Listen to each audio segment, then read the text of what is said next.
Hey there, friends. Welcome to the Mid-Century Vault, the place where we explore, define, and contextualize the products, trends, and culture that existed between 1930 and 1980. I'm your host, Philip Mershon. Today, we are exploring a drink that is as iconic as a boomerang coffee table and as beloved as fins on a Cadillac. We're talking about that vibrant, citrusy, and unbelievably sweet breakfast beverage, Tang. While Tang is a childhood memory for many, it's so much more than just a really sugary orange-flavored drink. It's a true product of the mid-century whose trajectory goes from the food laboratory to the breakfast table and then into space. So, how did these powdered wonder crystals come to be? First, let us briefly sidestep into the wild, wonderful world of laboratory processed food. The post-war lifestyle boom with television, suburbs, and supermarkets fueled an explosion of convenience foods. If it could be canned, boxed, or frozen, it was a just heat and eat sensation. During processing, vitamins that naturally occur in foods get lost and have to be artificially reintroduced. And listen, if you're putting vitamins back in the lab, why not just add a whole bunch more and capitalize on the whole enriched and helps build strong bodies 12 ways advertising craze? So, in 1957, General Foods tasked their food scientist William Mitchell to create a new, convenient breakfast drink that was jam-packed with vitamins.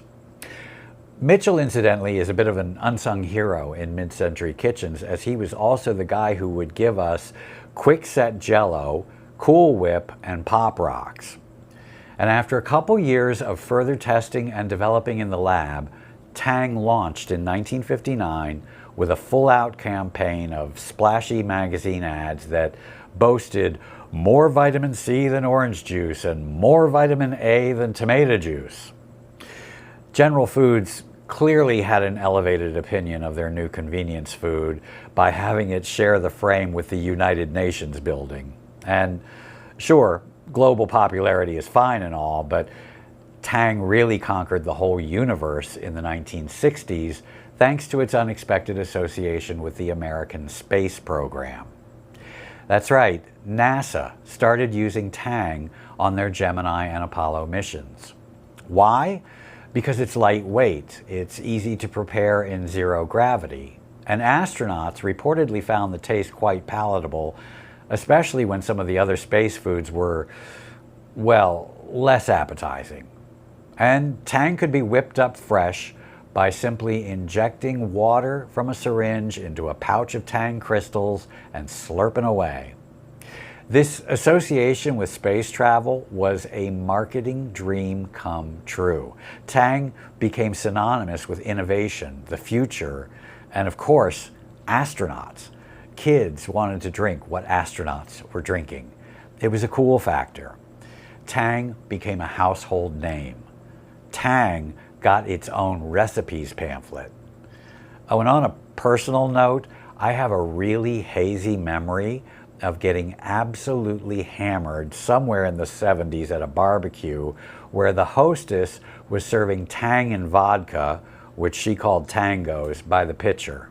But as people like to say, the 70s, it was just different then.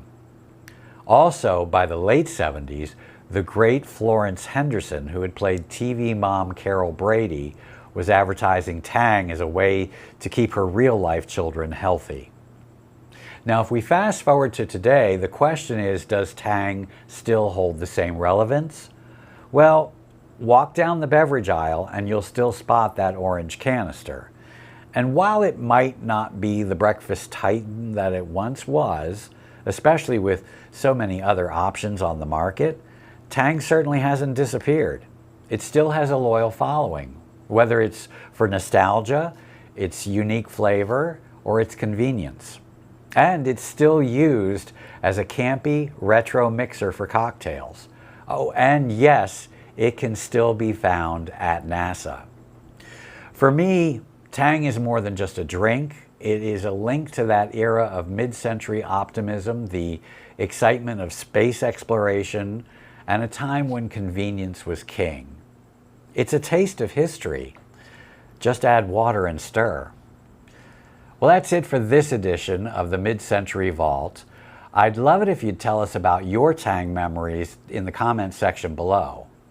I've got a link for my Buy Me a Coffee page in the description of this video if you'd like to further support my work here, but certainly no pressure.